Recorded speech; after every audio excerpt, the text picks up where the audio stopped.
kita kan juga harus segera menangkap ini, Mbak.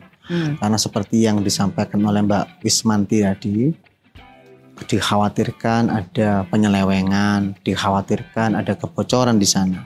Nah, untuk mengantisipasi penyelewengan, untuk mengantisipasi kebocoran, maka harapan kami pemerintah provinsi dan pemerintah kabupaten sebagai kepanjangan tangan dari pemerintah pusat ini juga harus turut serta untuk memberikan advice, untuk memberikan arah bisnis, rule bisnisnya dari Koperasi Merah Putih tersebut. Fungsi dari pemerintah provinsi dan pemerintah kabupaten agar betul-betul turut serta, karena tidak mungkin semua dipasrahkan kepada pemerintah pusat ataupun Bank Himbara. Kita harus saling bersinergi. Jangan kemudian ini tanggung jawab pusat, ini adalah tanggung jawab Bank Himbara. Pemerintah provinsi, pemerintah kabupaten, ayo bareng-bareng. Ini untuk kepentingan semua, ini untuk kepentingan masyarakat. Karena ketika ini berjalan dengan baik, ini juga akan memberikan pendapatan bagi desa, akan mengarahkan roda perekonomian bagi desa. Kawan pemerintahan Prabowo Subianto, Presiden merancang program baru untuk mengakselerasi dan juga mengkonsolidasikan UMKM desa, serta meningkatkan inklusi keuangan bagi masyarakat di pedesaan. Program itu Koperasi Merah Putih. Nah, sudah dimulai berjalan pada pertengahan Juli kemarin. Khusus di Jawa Timur ada 8.500-an koperasi desa atau kelurahan Merah Putih yang sudah terbentuk dan berbadan hukum. Ini jadi yang terbanyak se-Indonesia. Tapi ternyata realisasinya tidak gampang. Karena dalam rapat konsolidasi program prioritas nasional di Setdaprov Jatim kemarin, Gubernur Jawa Timur itu mengungkap kendala modal itu jadi persoalan utama program ini. Selain itu, program Koperasi Merah Putih juga rentan jadi ladang korupsi, penyelewengan dan kebocoran anggaran. Lalu bagaimana upaya Pemprov dan DPRD Jatim untuk berkolaborasi mengawal program Koperasi Merah Putih ini supaya jadi strategi baru untuk akselerasi perekonomian desa? Saya sekarang ini sudah bersama dengan Mas Adam Rusdi, Ketua Komisi C DPRD Jawa Timur dari fraksi Golkar. Selamat ketemu lagi Mas Adam Rusdi. Mbak gitu ya, tetap sehat, tetap semangat. 15 tahun tidak berjumpa. Alhamdulillah. Muncul sudah jadi Ketua Komisi C DPRD Jatim. Orang Sidoarjo juga masih awet, masih. Orang suaranya Sidoarjo masih khas. Dapil suaranya Sidoarjo masih khas. Oh gitu ya. Ngangeni nggak Mas?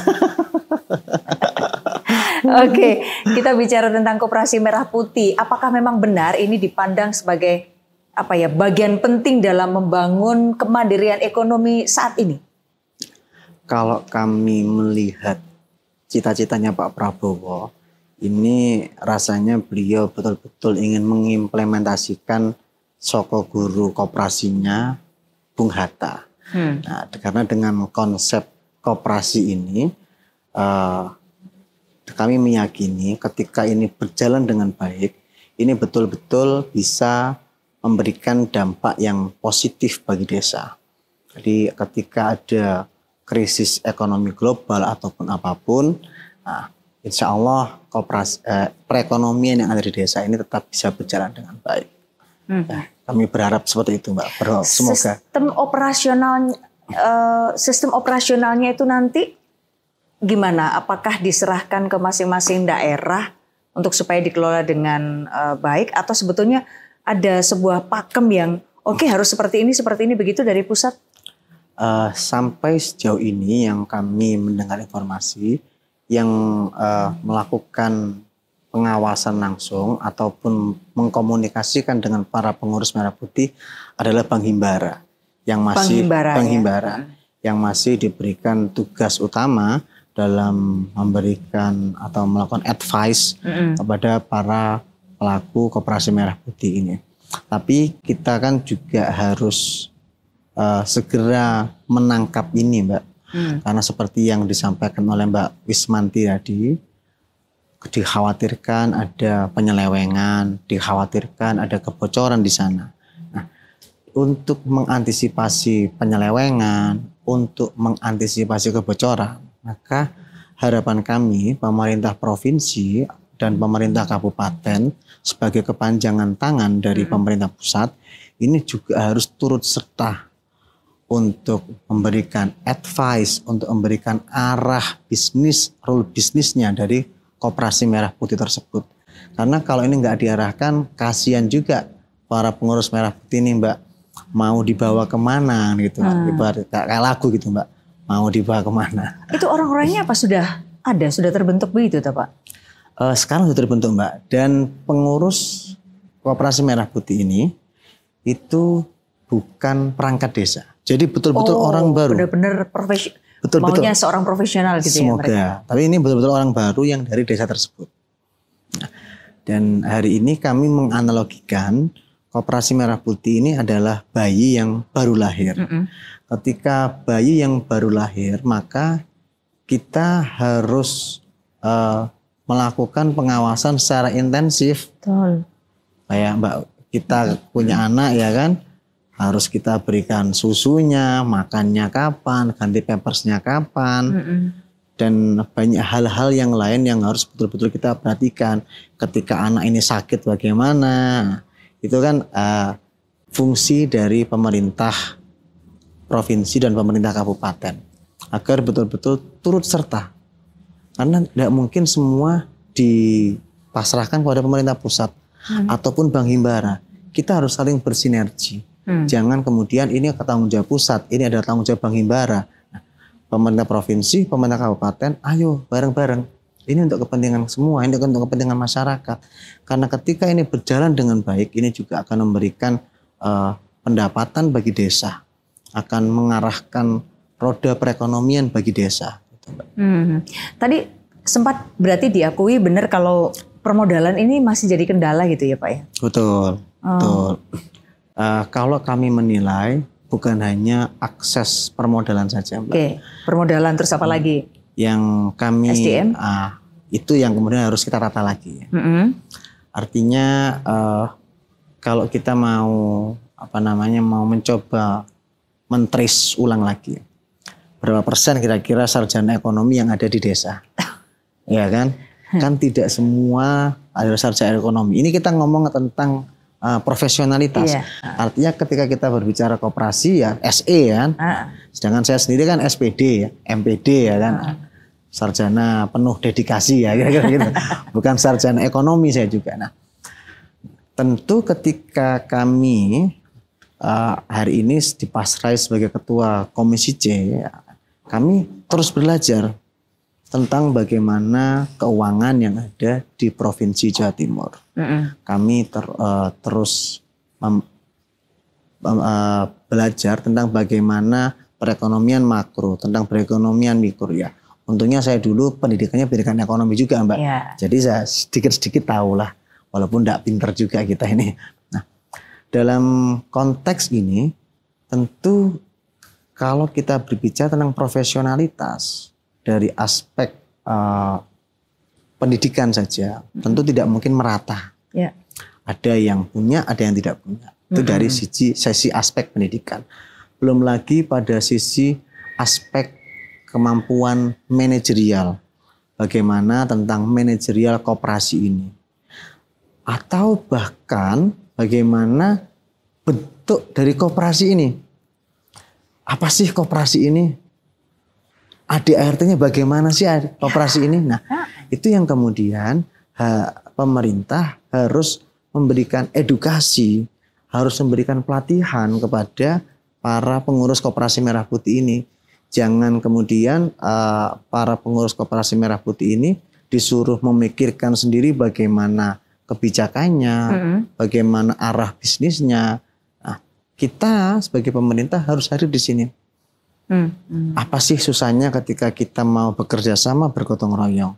Kami dari DPRD Sidoarjo ada 6 anggota, ada 6 dari satu dapil. Dari dapil Sidoarjo. Ada juga pemerintah Kabupaten Sidoarjo yang memiliki 50 anggota DPRD Kabupaten Sidoarjo. Ada juga dinas-dinas koperasi yang mengampu. Ayo bareng-bareng kita sama-sama saling memberikan kepedulian terkait dengan konteks ini. Nah, masalah urusan elektoral itu nanti. Ayo kita sukseskan program pemerintah pusat ini. Ya, karena ini sebagai sebuah program nasional kan mau nggak mau memang harus direalisasikan gitu ya Pak. Meskipun tadi kendala permodalan, Tapi ini kan sudah ada Bank Himbara gitu kan, betul. Pak. Cuman realisasinya ini kira-kira ada target nggak Pak? Kapan gitu tentang permodalan tuh? Nah, terkait dengan kapan ini kan tergantung bagaimana para pengurus Koperasi Merah Putih ini untuk melakukan komunikasi dengan Bank Himbara tersebut. Oh iya, tapi jadi pengurusnya juga kan belum ya Pak juga, ya? Sudah ada juga. Oh sudah ada? Sudah ada juga, sudah dibentuk juga Mbak di pengurus Koperasi Merah Putih ini. Kalau kami sering turun ke masyarakat, yang paling dikeluhkan teman-teman ini adalah satu, arah kebijakan bisnisnya ini mau dibawa kemana. Oh. Yang kedua, nanti siapa yang akan membayar ini? Yang akan membayar cicilannya ketika kemudian menggunakan konteks permodalan Bank Himbara. Ada wacana bahwa dana desa bisa dijadikan agunan di situ.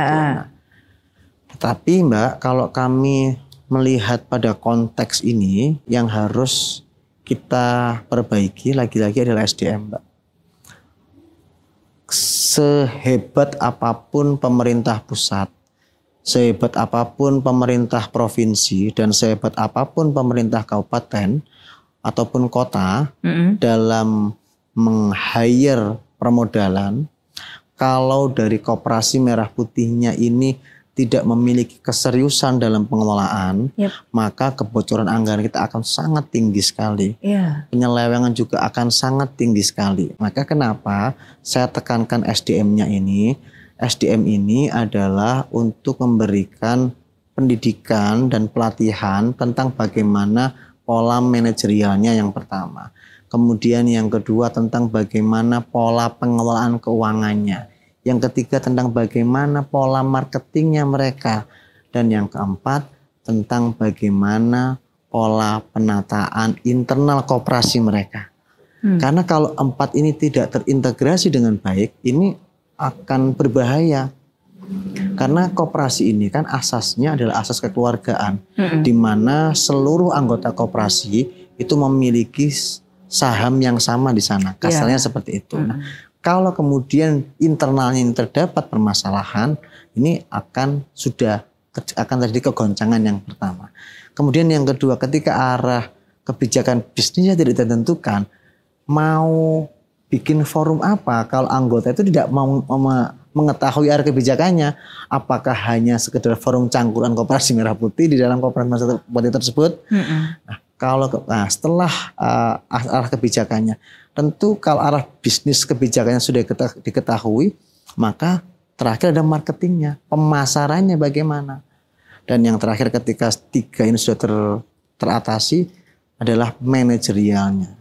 Nah, ini yang kemudian kami mencoba mendorong pemerintah Provinsi Jawa Timur melalui anggaran dari Provinsi Jawa Timur untuk memberikan edukasi kepada para pengurus Koperasi Merah Putih ini, Mbak. Oh, gitu ya. Ternyata memang sesudah masuk itu rumit loh itu ya. Nggak bisa membayangkan karena para pengurus ini bebannya sungguh sangat tadi ya, ada ancaman untuk nanti anggaran yang dan saya paling nggak bisa setuju, kelolosan terus bocor. Saya paling nggak sepakat kalau Koperasi Merah Putih ini permodalannya adalah hibah. Saya nggak setuju. Nah, terus apa yang sudah ditawarkan Mas Tentu Adam? dengan konteks Bank Himbara tadi itu, Mbak. Karena kalau hibah kami khawatir, Mbak, akan ada penyelewengan satu. Yang kedua, pengelolaannya ini bagaimana juga. Orang sekarang aja mereka masih bingung ini mengarahkan bisnisnya. Terus kemudian yang ketiga, rasa tanggung jawab terhadap pengelolaan keuangan tersebut. Kalau ini adalah konteksnya hibah, ya semoga tidak terjadi apa-apa. Tapi kan kalau hibah ini tentu tanggung jawabnya pasti akan berbeda. Waduh, itu nanti tanggung jawabnya berbeda, betul. Kayak ada tanda tangan surat di atas materai pertanggungjawaban kalau ada apa-apa. Hukumannya siap. Itu kan amit-amitnya untuk tidak lah. Jangan sampai justru kita menjebak masyarakat untuk berlomba-lomba masuk. Tapi balik karena kan Mas Adam ini dari Sidoarjo ya. Sidoarjo kan pasti juga sudah ada. Sebelum mungkin ada Koperasi Merah Putih kan beberapa koperasi di desa itu kan sudah jalan. Sudah kan, Mas? jalan. Kasih contoh dong, ada berapa yang sudah jalan dan apa bisnis di situ? Ada koperasi simpan pinjam juga Mbak. Ada juga terkait dengan koperasi pertanian. Nah, saya nyambung dengan dua koperasi yang sudah jalan ini Mbak. Jadi saya sempat sampaikan pada saat saya turun di wilayah Balongbendo, Sidoarjo. Balongbendo, Sidoarjo ini kan kebanyakan adalah sektor pertanian di situ. Mereka sempat tanya ke saya, bagaimana konteks pengelolaan Koperasi Merah Putih ini. Saya sampaikan, kalau di sini ini adalah wilayah pertanian, maka bisa didorong dengan melakukan koperasi di wilayah pertanian. Semisal contoh, anggap Koperasi Merah Putih ini sebagai buyer bagi para petani. Ya. Karena hari ini para petani ini kan sudah memiliki harga HET yang sebesar 6.500 ya kan. Nah, monggo. Nah, itu malah lebih gampang itu. Nah, itu silakan. Nah, silakan ditampung di situ. Koperasi Merah Putih kalau dengan pertanian ini sebenarnya contoh Koperasi Merah Putih karena saya melihat ada beberapa koperasi ini yang sudah jalan dengan konsep pertaniannya. Nah, Koperasi Merah Putih ini bisa melakukan duplikasi sistem resi gudang untuk pertanian dengan sistem pengelolaan gudang. Koperasi Merah Putih sebagai induknya yang memiliki gudang untuk membeli hasil para petani itu ketika harga bagus bisa dikeluarkan. Barang yang kemudian dimasukkan dalam gudang ini ketika menggunakan sistem resi gudang itu bisa dijaminkan kembali kepada bank. Nah, sehingga perputarannya jalan. Nah, ketika barang ini beli dan sebagainya, uangnya juga petani sudah dapat untuk tanam lagi. Sehingga perputaran uang ini jalan. Dan ini akan semakin menstabilkan kondisi pangan kita. Di mana ini karena Koperasi Merah Putih kalau dengan konsep gudang tadi itu Mbak akan nyambung dengan konsep MBG-nya Pak Prabowo juga. Ketika Koperasi Merah Putih ini berhasil melakukan stabilisasi pangan yang ada di wilayahnya masing-masing, program MBG itu tidak akan kerepotan juga untuk jalan. Makanya saya mengatakan ketika Koperasi Merah Putih ini berjalan dengan baik, Indonesia akan luar biasa. Tetapi tentu banyak catatan-catatan dalam menuju ke sana. Banyak catatan-catatan dan ini harus kita perhatikan, harus kita perbaiki juga. Oke. Tapi yang dicontohkan di Sidoarjo, di mana tadi Pak? Balongbendo? Balongbendo. Itu enggak masalah dengan permodalannya ya Pak? Koperasinya? Iya. Yang saya menonjolkan pertanian tadi. Yang saya tonjolkan ada di wilayah Probolinggo Mbak. Oh Probolinggo. Saya kebetulan sempat main ke Probolinggo. Nah, di Sidoarjo masih belum ada tuh koperasi pertanian. Yang di Probolinggo itu benar-benar sampai dia memiliki gudang sendiri. Bahkan dia juga bisa membantu para petani lewat pupuknya. Karena dia bekerjasama dengan Gapoktan. Bekerjasama dengan Gapoktan. Dan benar-benar menjaga harga di situ. Ketika harga bagus karena kami melihat dia menggunakan gabah kering. Ketika harga gabah kering bagus, tinggal dijual. Jadi kalau sudah begitu kayak Sidoarjo trading kan ada banyak ini yang perikanan hasil laut. Nah itu juga kan bisa juga Mbak, bisa juga. Jadi ketika harga perikanan ini bagus, karena ketika panen itu kan pasti murah harga Mbak, ya kan? Ketika panen dan sebagainya pasti murah harga. Tapi ketika di saat momen tertentu, nah itu kan bisa dinaikkan. Dan dengan sistem resi gudang itu kita nggak ada yang namanya penimbunan, karena pengelolaan gudangnya dilindungi oleh negara dengan undang-undang resi gudang tadi itu Mbak. Jadi banyak juga. Nah, semisal contoh di wilayah kota. Di wilayah kota kita bisa menerapkan simpan pinjam. Kan tidak mungkin dong di Surabaya kita ngomong pertanian, Mbak. Iya kan? Atau di wilayah Sidoarjo ada wilayah taman, wilayah waru ngomong pertanian kan mungkin. Bisa koperasi simpan pinjam bekerja sama dengan Bank Himbara, entah sharing kurnya atau bagaimana. Nah, ini kan bisa dikomunikasikan. Jadi kasarannya Koperasi Merah Putih ini mungkin bisa menjadi marketingnya dari Bank Himbara tersebut untuk menjual kurnya, atau dengan kami di Provinsi Jawa Timur ada program Prokesra. Program Prokesra program untuk masyarakat dengan bunga 3%. Hanya 3%, dan itu sangat murah sekali jika dibandingkan KUR yang 6%. Nah, ini kemudian bisa dikolaborasikan. Bisa dikolaborasikan. Artinya ada take and give di sana. Ada kemudian komunikasi dalam melakukan hubungan bisnis tadi itu. Dan sebagai induknya atau Bank Himbara itu kan juga bisa mengarahkan tentang bagaimana di manajemennya, internalnya itu bisa diarahkan. Sama-sama saling mengisi lah, sama-sama saling mengisi. Itu, iya. Tapi progresnya untuk sementara, oke, legalitas sudah itu ya. Cuman progresnya ini kan tadi apa? Orang-orang SDM-nya itu yang sampai sekarang gimana? Sudah ada atau masih dalam proses pencarian sebetulnya? Kalau SDM-nya sudah ada, cuman saya belum keliling seluruh Kabupaten Sidoarjo, Mbak ya. Saya hanya keliling di beberapa wilayah dan sampai sekarang masih bingung untuk menentukan arah bisnisnya. Nah, berarti mungkin harus ada survei dulu gitu ya. Misalnya gini, desa ini apa sih yang menjadi kebutuhan kan gitu kan? Pokoknya kan seperti itu. Ada visibility study dari pemerintah juga. Nah, kadang ini kan masyarakatnya juga bingung, Mbak. Mau studi kelayakannya ini bagaimana? Nah, itu kita yang harus hadir di situ. Kita yang harus memberitahukan kepada masyarakat. Toh di pemerintah provinsi hari ini kan kita juga memiliki aset, Mbak. Sebenarnya hampir sama dengan Koperasi Merah Putih ini. Aset kita lakukan visibility study. Aset ini cocoknya buat apa sih? Areal pergudangan atau areal persawahan, sama dengan Koperasi Merah Putih ini. Nah, jadi sebenarnya pemerintah itu bisa melakukan visibility study kepada seluruh wilayah Koperasi Merah Putih ini.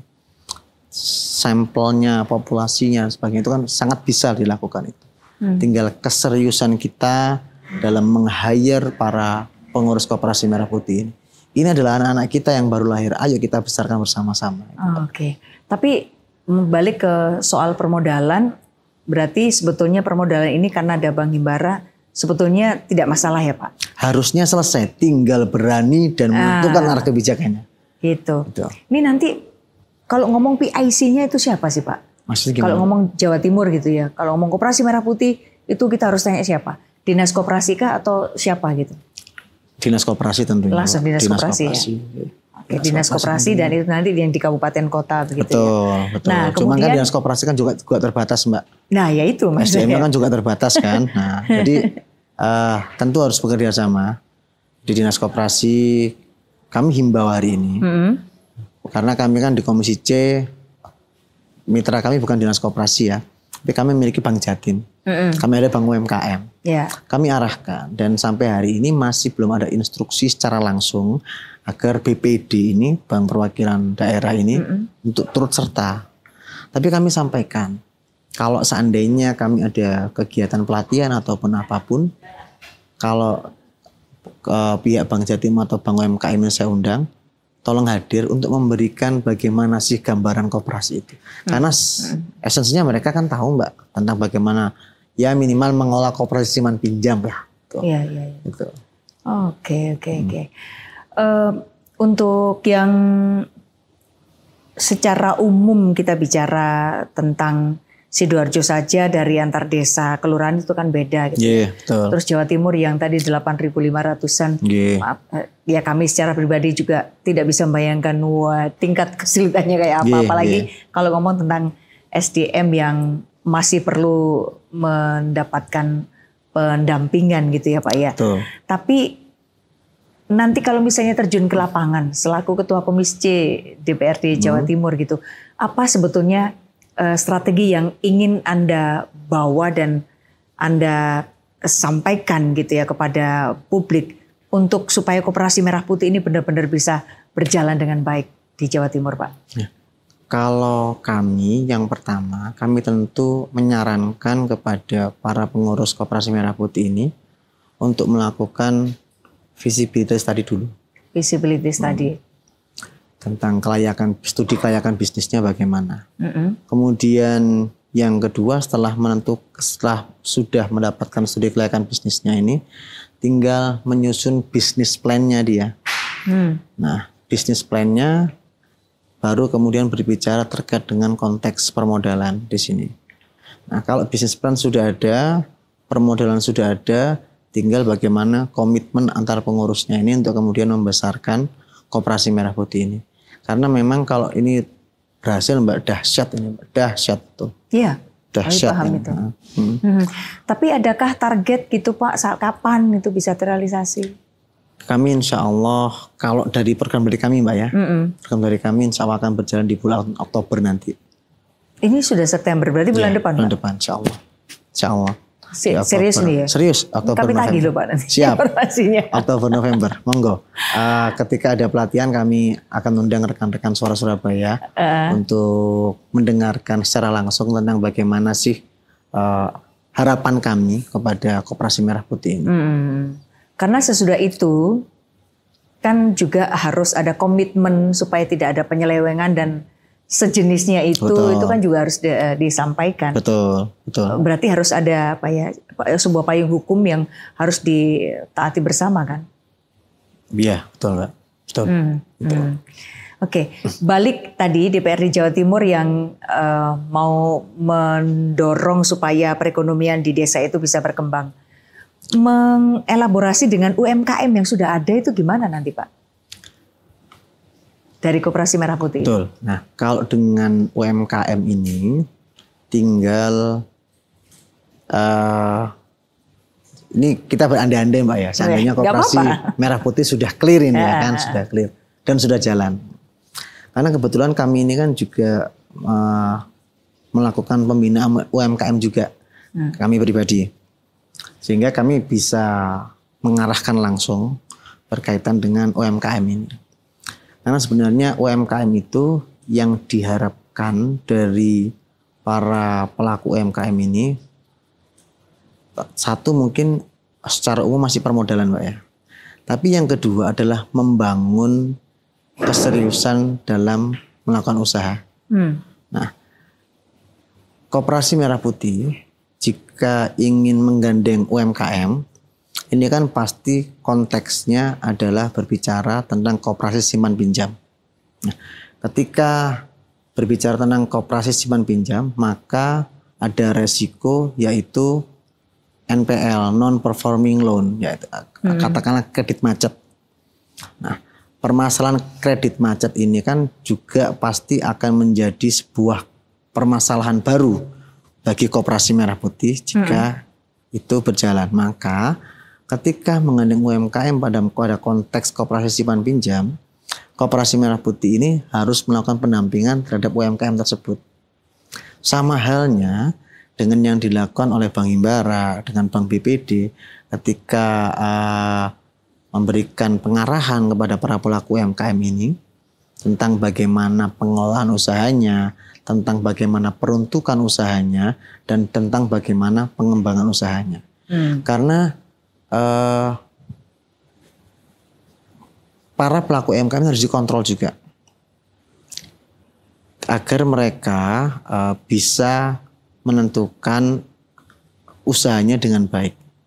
Karena kadang-kadang ya namanya manusia Mbak ya, ketika uncontrol ini juga tidak baik juga. Manusia tanpa kontrol itu bisa liar. Dan tidak semua manusia itu memiliki kesadaran yang sangat baik. Nah, karena kalau orang memiliki kesadaran yang sangat baik itu hanya mungkin malaikat Mbak ya. Rasanya manusia semua memiliki, secara hakikat memiliki sifat negatif dan positif. Dari statementnya Mas Adam ini kan sebetulnya UMKM yang sudah ada itu bisa dikolaborasikan dengan yang disebut Koperasi Merah Putih itu kan ya. Jadi kalau di situ sudah ada UMKM, terus kemudian daripada kesulitan mencari SDM untuk Koperasi Merah Putih, kenapa nggak mereka aja dilibatkan? Ada yang dari UMKM juga, ada yang enggak. Itu kan kebijakan desa Mbak masing-masing. Kami enggak mungkin intervensi sampai jauh ke sana juga. Gitu ya. Iya. Ya tapi itu apa ya, daripada tadi kok kesannya kan nanti mencari SDM itu kan agak sedikit sulit juga ya. Nah, kenapa tidak memanfaatkan yang sudah ada? Gitu. Dan kadang juga ini kan, Mbak, butuh kerelaan juga untuk menjadi pengurus Koperasi Merah Putih ini. Butuh kerelaan waktu, kerelaan tenaga, biaya juga mungkin di awal ya bagi para pengurus ini. Minimal untuk jalan rapat itu kan nggak ada juga kan mereka kan.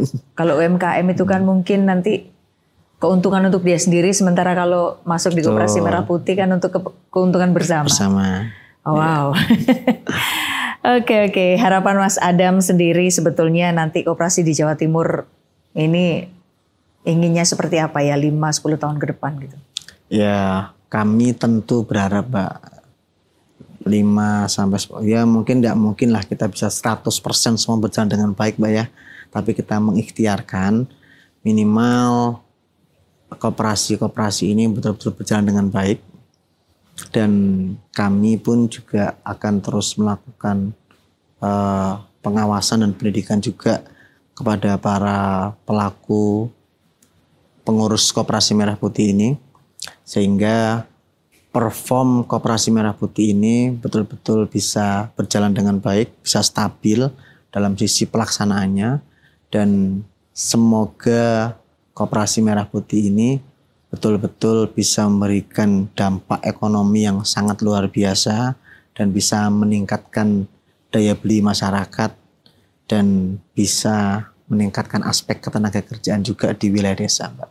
Harapan kami seperti itu, semoga cita-cita besar Pak Prabowo ini bisa tercapai sehingga kesejahteraan seluruh masyarakat Indonesia ini betul-betul bisa terwujud. Dan tentunya kami juga berharap kepada masyarakat karena sekerja kerasnya pemerintah, sengoyo-ngoyonya pemerintah tanpa ada feedback dari masyarakat untuk melakukan kerjasama ini kan juga. Nah itu Pak. Keterlibatan masyarakat yang seperti apa yang diinginkan? Bisa cinta bertepuk sebelah tangan nanti begitu. Keterlibatan masyarakat tentu kami berharap pada konteks Koperasi Merah Putih ini masyarakat betul-betul serius dalam melakukan bisnis koperasi ini. Sehingga kemanfaatan bisnis koperasi ini akan terasa. Dan mari bersama-sama kita kalau seandainya ada hal-hal yang kurang dimengerti berkaitan dengan Koperasi Merah Putih ini, kami yang memiliki kantor di Indrapura siap menjadi posko pengaduan ataupun saya selaku ketua Golkar Kabupaten Sidoarjo, monggo silakan datang ke kantor kami untuk kemudian berdiskusi terkait dengan Koperasi Merah Putih ini. Kami membuka aspirasi seluruh masyarakat, monggo siapapun yang kemudian ingin berdiskusi tentang Koperasi Merah Putih ini dan tentang risiko, tentang potensi, mari kita bersama-sama diskusi itu, Mbak. Harapan kami masyarakat juga berpartisipasi aktif dalam hal tersebut. Review kembali Pak, tadi Oktober itu akan kita lakukan pelatihan ya. Iya.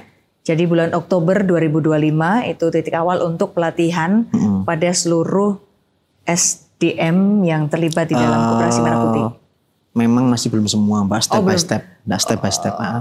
Ada berapa SDM yang sudah terkumpul, Pak, untuk sementara? Atau berapa desa yang sudah siap? Kalau di Sidoarjo, hari ini kami kemungkinan akan melatih untuk 300 orang.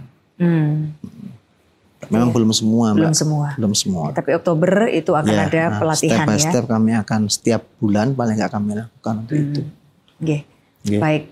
Yang pasti mudah-mudahan memang sukses. Amin. Biasa karena kalau ngomong tentang esensinya itu memang ini akan jadi sumber pemberdayaan yang dahsyat. Doanya Mbak Wismanti ini diijabahin, insya Allah. Amin.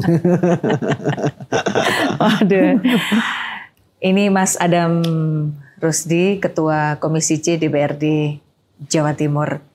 Nah, kawan, perbincangan bersama dengan Komisi C DPRD Jawa Timur menjelaskan bahwa Koperasi Merah Putih ini memang sebetulnya bukan sekedar program nasional, meskipun iya program nasional, tetapi sebetulnya menjadi sebuah peluang bagi desa-desa di Jawa Timur untuk tumbuh mandiri dan inklusif dalam bidang ekonomi.